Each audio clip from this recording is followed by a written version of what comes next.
Hello, Amy. Please come to Isa Restaurant across from the station right away. The whole family is here waiting for you. Isa Restaurant? You mean that French restaurant place? What do you mean the whole family is waiting? Actually, I reserved the place. I even invited the family members who usually can't make it. The cost will be around $20,000, and I'll be paying with your credit card. Please hurry. With that, my husband James hung up the phone. Am I paying $20,000? That's ridiculous. I just stood there in disbelief, but honestly, I wasn't surprised. I was just shocked by how foolish my husband was. He really doesn't get it. Despite having everything under control, my husband is putting himself in a terrible situation, and I'm seriously thinking about pushing him over the edge. With that thought, I left the house. 20 minutes later, I arrived at Isa Restaurant. James was waiting alone and greeted me with a creepy smile that didn't match the fancy restaurant. He said the relatives were already in another room, and he started talking proudly. Amy, like I said earlier, I'm going to use your credit card freely. It may seem tough, but a wife's money belongs to her husband. It's only natural for a wife to support her husband, right? You don't have any complaints, do you? I was speechless. This was unbelievable foolishness. According to James, 25 relatives had gathered, and he had booked an expensive meal that cost $800 per person. Isa Restaurant is indeed a French restaurant place, known for offering high-quality meals at reasonable prices, but my husband purposely chose the most expensive $800 option. It's like he enjoys making his wife suffer, completely unaware of the mess he's getting himself into. James seemed pretty pleased with himself in this ridiculous situation, and all I could do was laugh. A wife's wallet belongs to her husband? It's natural for a wife to support her husband? Well, I stopped that a month ago. What? You stopped being a wife? You can't just quit like that. Divorce requires formal procedures, you know that, right? James, you don't understand anything. If you did, you wouldn't have reserved such an expensive place. How do you plan to pay without money? Are you planning to dine and dash? I would never do something so foolish. Let me say it again, I'm going to pay with your credit card. If you don't like it, I'll really make you stop being my wife. Right after he said that, I pulled out a document and shoved it in front of him, showing just how clueless he was. I canceled the credit card a month ago. Here's the cancellation certificate. I brought it because I knew you wouldn't believe me. The card is useless now, so I'll ask again with no money. What are you going to do? Are you planning to run away? What? I can't use your credit card? That's impossible. That cancellation certificate must be fake. After all, the credit card I took was from your purse. If it was really canceled, why would you keep it in your purse? So you're not even hiding that you took it from my purse. I left the canceled card in there because I thought you might try to steal it. You were completely tricked. Poor thing. Amy, what's with that attitude? It's not acceptable for a wife to speak to her husband like that. James thinks he's better than me, so being outsmarted by someone he sees as beneath him must be unbearable. His frustration peaked, and he started raising his voice without caring who heard him. Even though we were in a corner of the restaurant, his voice carried, and the staff began to notice. The place started to buzz with whispers. Looking around, James quickly forced a smile and tried to calm things down, acting like everything was fine, but the whispers didn't stop. James's face turned red with embarrassment, but compared to what was coming, this was nothing. Soon after, my in-laws came over to me. It seems James's loud voice had reached the relatives as well. James, what are you doing? The relatives are all shocked. You're disturbing other guests too. Look, everyone is watching. I just got a little excited. It's nothing serious, so don't worry. It seemed my in-laws hadn't caught the details of our conversation and looked confused, but they didn't say anything more. James was smiling slightly, trying to smooth things over, but he was probably relieved inside that his parents-in-law had shown up. He only shows his true self to me, especially since he works for the company his father runs. In front of him, James always pretends to be the perfect husband. I also looked shocked, just like my in-laws, but James gave me a stern look and silently warned me, "Don't say anything unnecessary. I won't forgive you if you do." I could feel the pressure from him. He has always tried to scare me and control me with force. I used to be afraid and would do what he wanted, but this time I couldn't take it anymore. James inviting the relatives turned out to be the perfect chance to show everyone his true colors. I started talking to my in-laws about who was going to pay the bill. James planned to use my credit card, I explained. He took the card from my purse and reserved this restaurant without asking me. My in-laws were shocked. That credit card was actually canceled a month ago, but James doesn't know that and was planning to use it anyway. He doesn't have any money, so how does he plan to pay? "Wait a minute, Amy," they said, confused. "Are you saying James took your card and planned to pay for today's meal with it?" James said he would cover the cost, which is about $20,000. But if what you're saying is true, was he really planning to make you pay $20,000? That's hard to believe. Could this be a misunderstanding? My in-laws were clearly upset, which is the usual reaction. Even though it sounds unbelievable, it's the truth. Trying to hide what was really happening, James started talking in a cheerful tone with a forced smile. "Amy is mistaken. I plan to treat everyone at my own expense. I'll settle the bill, so don't worry." With those words, James walked over to the cashier to pay, throwing a creepy smile my way. It was obvious he didn't believe that I had really canceled the credit card, even after I showed him the cancellation certificate. After a while, James returned with a smile, and my in-laws seemed relieved that the payment had been taken care of. But I could sense James's tension. He must have been panicking inside, realizing that things were going wrong because the credit card didn't work. That was no surprise, since I had definitely canceled it. The only option left for him was to pay the $20,000 himself, but he couldn't do that. I also knew what he was hiding in that moment. I gave him a cold stare and said, "Tell the truth before things get worse." My words made him nervous, and his face changed. After thinking for a moment, he finally admitted the truth. "Sorry, Dad, Mom, I really couldn't make the payment. Amy's credit card was actually canceled." "Is that true? Were you planning to use Amy's card to pay?" his parents asked. "It's a misunderstanding," he tried to explain. "It's true I intended to pay today's expenses with Amy's credit card, and I had discussed this with her. I was just shocked to find out the card was already canceled. I apologize, but I'll have to ask for help to cover this myself. I promise I'll repay you." He was mixing lies with the truth, trying to find a way out of the situation with surprising boldness.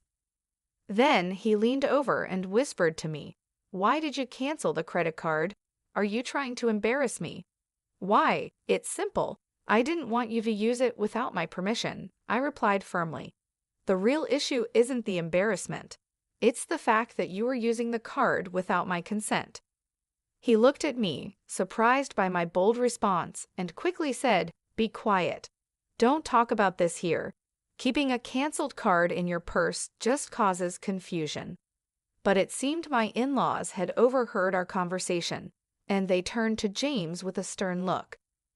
"James, what are you doing? You tried to use Amy's card. Taking it from her purse without permission is unacceptable." "Oh, well, there were reasons," James stammered, struggling to find the right words when his father pressed him.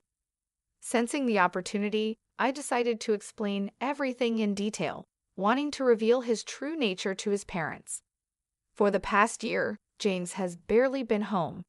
At first, I thought it was because he was busy with work since your company is quite large, father-in-law. But then, James started going out even on holidays and missing important dates like my birthday and our anniversary.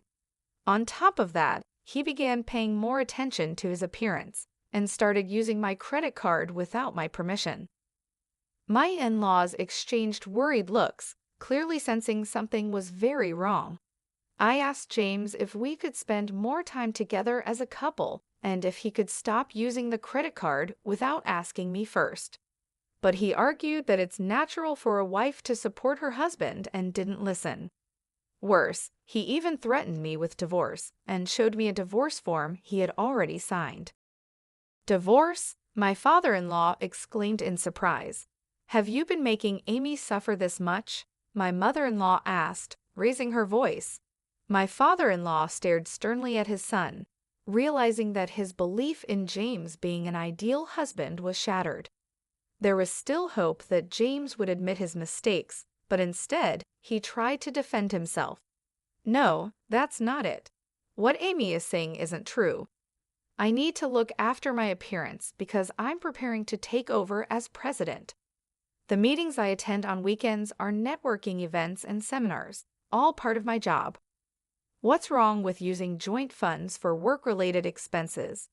If I stop earning, my wife would suffer too, James said, trying desperately to justify his actions. My in-laws stayed quiet, perhaps finding some logic in James' explanation and hesitating to criticize him. However, I knew the truth and his excuses didn't matter. Oh, really? Can you still say it's part of your job after seeing this? I said, deciding to show more evidence to my in-laws. From my handbag, I pulled out a document that listed dates, store names, and amounts spent. What is this? They asked. This is a credit card statement.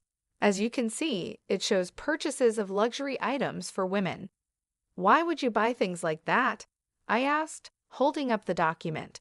James quickly tried to grab it from me, but I moved his hand away and looked at him, demanding answers. Why did you buy luxury items for women with my credit card? Cosmetics and jewelry aren't needed for your job, are they? Can you explain this? Those were gifts for the women at work for their birthdays. It's important to be liked by women in business, you know. The expense was necessary, James said, sounding unsure. His explanation was confusing, but considering his position at work, there might have been some truth to it. Saying it was for birthday gifts might seem reasonable, but this time his parents didn't believe him. Whatever the reason, the fact remains you used Amy's card without permission. If it was really necessary, you should have talked it over with her. Buying luxury brands just because female colleagues asked for them doesn't seem believable. I'm sorry. I apologize for using my wife's card, James finally admitted. I promise I'll never do it again. Please forgive me, my husband pleaded, making an apologetic gesture toward me and his parents. However, my father-in-law's anger didn't fade easily. He sternly warned my husband, just because you're married doesn't mean you can use someone else's credit card without permission. And since the amount is significant, make sure to pay Amy back for the money you spent. All right, I'll refund the money, my husband said, looking downcast and appearing thoughtful, but I wasn't convinced. Did he really think I didn't know he was still hiding something? This was just the beginning of the real challenge. My husband, his parents, and I headed to the room where the other relatives were waiting. Once there, I took out my smartphone from my bag and pressed the play button. The sudden sound surprised my husband, and he stared at me in disbelief, his face quickly turning pale. The audio was a conversation between him and a woman where he was insulting me, and the woman was saying, "Hurry up and divorce your wife." The family members around us were shocked by what they heard. James, who is this woman? I asked. Oh, well, my husband desperately searched for an excuse.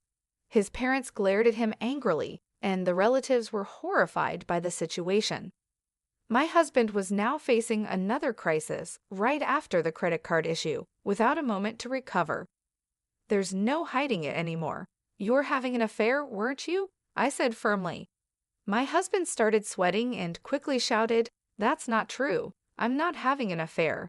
It was wrong of me to speak badly about you, but she's just a friend, and we were just hanging out.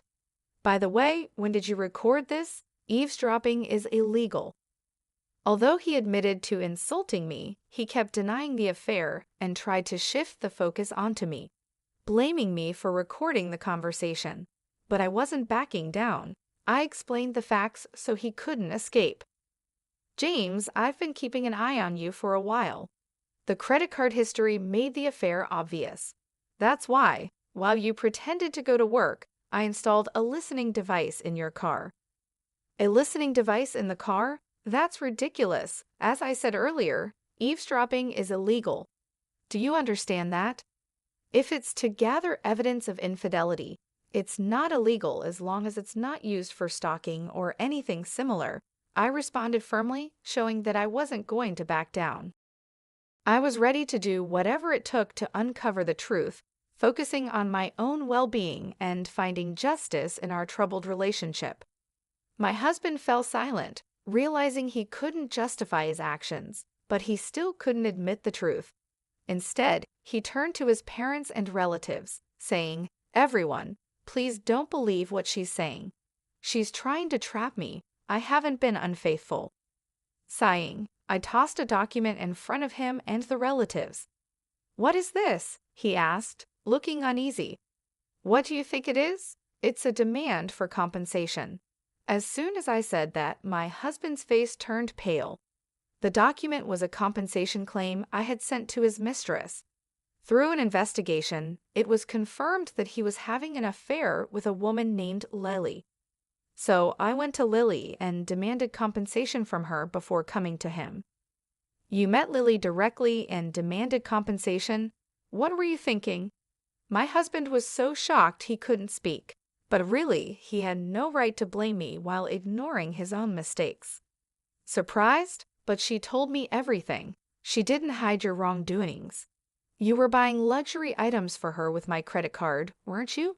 The excuse about gifts for female employees was obviously a lie. It was all for her. Lily admitted everything, and because of my credit card, she agreed to pay compensation. That's why I brought this compensation claim. My husband looked up at the sky, his face full of despair. I waved the compensation claim in front of him, showing it off. Unable to hide his irritation, he raised his voice, saying, "Damn, to think you planned all this without me knowing. You're truly a cunning wife." "I was your wife, but that's in the past. I told you a month ago that I quit, didn't you hear? In fact, the divorce papers have already been submitted. I'm just an acquaintance now." "Did you really submit the divorce papers?" "Why are you surprised?" "I simply submitted the divorce papers you waved in my face to try to trouble me. Everything was done through the proper procedures. Any complaints? But you shouldn't just file for divorce on your own. Divorcing without discussion is unreasonable." "It might be unreasonable, but that doesn't change the fact that you used my credit card without permission. That's why I filed the divorce papers on my own. This matter is now settled." My husband was left speechless, clearly shocked by my actions. He hadn't expected any of this. My in-laws and other relatives who were watching seemed to finally realize that my story was true. Using Amy's credit card without permission and having an affair. To think we believed you two were happily married and you were committing such betrayals, they said, their faces filled with anger. The entire family sternly reprimanded my husband. My father-in-law spoke firmly. "This marks the end of our relationship as parent and child. Additionally, you are fired from the company." "Fired? Just for an affair? This is too harsh. Think about it calmly," my husband protested. At that moment, a sharp snap echoed through the room. My mother-in-law had slapped my husband hard across the cheek. Tears filled her eyes, a mix of sadness, pity, and disappointment. "Just an affair? You're the one who's wrong, James. You planned to hurt Amy and then just run away." Her voice was filled with anger, and my husband had nothing to say in response. All eyes in the room stared coldly at him. "Mere an affair," he had said, revealing his irresponsibility. He had always proclaimed, "My wife's money is mine." A wife should devote herself to her husband. Such selfish attitudes were unforgivable. For a moment, he remained silent, but then, with stubborn defiance, he slowly raised his head and declared, "It doesn't matter if I'm divorced or fired. I'm going to be with Lily." "What did you say?" Everyone was shocked as my husband openly revealed his plans to marry another woman right after our divorce. He then confidently declared, "I am skilled enough to work at any company without a problem. My father's company is worthless. As long as I have Lily, that's all I need. I truly love her. Marrying her is all that matters to me." My in-laws were stunned by his words. Even after being pushed into a divorce, cut off by his family, and losing his job, my husband still remained defiant. But his arrogance was about to hit a wall. "You might not know this, but Lily has been seeing several other men as well," I revealed. "That's a lie. Lily loves only me. You're just jealous and making this up," he shouted back, refusing to believe it. "But it's the truth. She has relationships with multiple men, and you weren't the most important to her." "Not the most important." "Yes, you weren't that significant to her. In fact, she paid the compensation to me quickly to avoid any problems." "I can't believe it. I didn't think Lily was that kind of woman. The idea that she had feelings for you was just a delusion. You were being used. By the way, the compensation she paid me was actually funded by another man she was seeing." "That's a lie. There's no way Lily would deceive me. We are going to get married. Nothing you do can stop us." My husband still couldn't accept the truth, so I calmly confronted him with the reality. "It's time for you to understand that you've been abandoned. Haven't you noticed that you haven't been able to reach Lily lately? Your calls and messages aren't going through, right?" Now that I mentioned it, my husband hesitated. He started to realize what was happening. "In short, you are no longer needed. You've been blocked." "I am no longer needed." "Yes, exactly. Do you understand now? There's nothing left for you. This is what happens when you deceive others." After hearing this, he collapsed to his knees and bowed his head. "Please, Amy, I'm truly sorry. Please forgive me," he pleaded. It seemed he finally realized his situation. "Please reconsider the divorce. Please reverse the firing," he begged, bowing repeatedly to me and his parents. But everyone had already moved away from him. "It's too late for apologies now. I will demand a fair division of our property and the money you wasted using my credit card. A person like you is just a nuisance to any organization. If you think you can work somewhere else, go ahead and try. It will be worthless. Please don't leave me like this. I'm reflecting on my actions. Can I have just one more chance?" he continued, his voice filled with tears. He appealed to his father, but my former father-in-law, having given up on his son, ignored him and hurried out of the restaurant. His wife followed, and the relatives also began to leave, showing no further interest in my husband. "Well, I'll settle the payment then," I said. "What? You're paying the $20,000? he asked in disbelief. "Of course, I'll bill it later," I replied with a sweet smile. He muttered something as he collapsed onto his knees. Today, because of my retaliation, became the most painful day for him. However, this story is not yet over. His ordeal will continue. After the incident, I returned to my parents' house, but for the past few days, I've been receiving numerous missed calls, all of them from my ex-husband, James. The phone is still ringing nonstop, and I know exactly why. I had been ignoring his calls on purpose, but this time, I decided to answer to deliver the final blow. "Amy, you finally answered. Please help me. I'm really in trouble," James pleaded. "It sounds like a tough situation. What happened? Are you trying to escape debt collectors?" I asked calmly. "What? How did you know that? Did someone tell you?" he replied, shocked. "No, I found out on my own." "James, you've racked up a lot of debt, haven't you? Not only were you giving money to your mistress, but I also heard you've been paying your coworkers to do your job. Despite their refusals, you forced them by using your position as the boss's son. You used underhanded tactics to keep up appearances at the company, enjoying affairs in your free time, and took on debt just to live how you wanted. Such foolish actions." On the day the family gathered at the fancy restaurant, when it was discovered that the credit card had been canceled, James had no choice but to pay the $20,000 himself. But I knew he couldn't do it. I had already found out about his significant debt. James, this is all the result of your own actions. But you're capable, aren't you? Leaving your father's company shouldn't be a problem, right? Well, the truth is, I haven't found another job yet. All my interviews have been unsuccessful, and I'm being chased by debt collectors. It's wearing me down mentally, he confessed. That's exactly what I expected from someone who pushed their work onto others to make themselves look good. Even if you find another job, it won't last. Don't you get that? My words hit him hard, and he couldn't respond.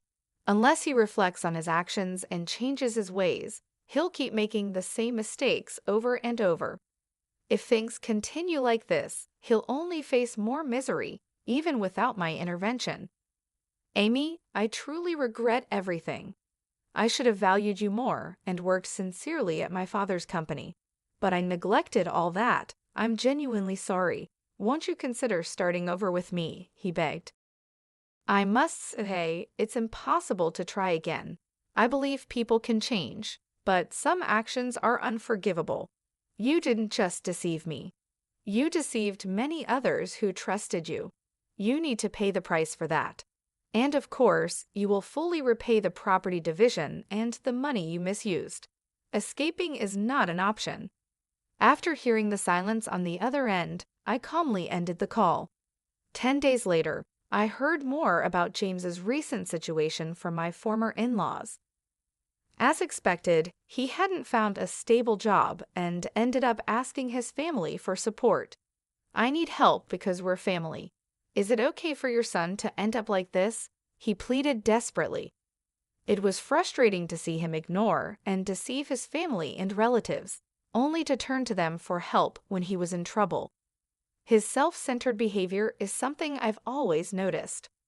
James has lived comfortably because of the help and support from those around him, but I've never heard him express any gratitude. If I had seen his true nature before getting married, I would have never gone through with it. I deeply regret enduring everything alone, without asking anyone for advice.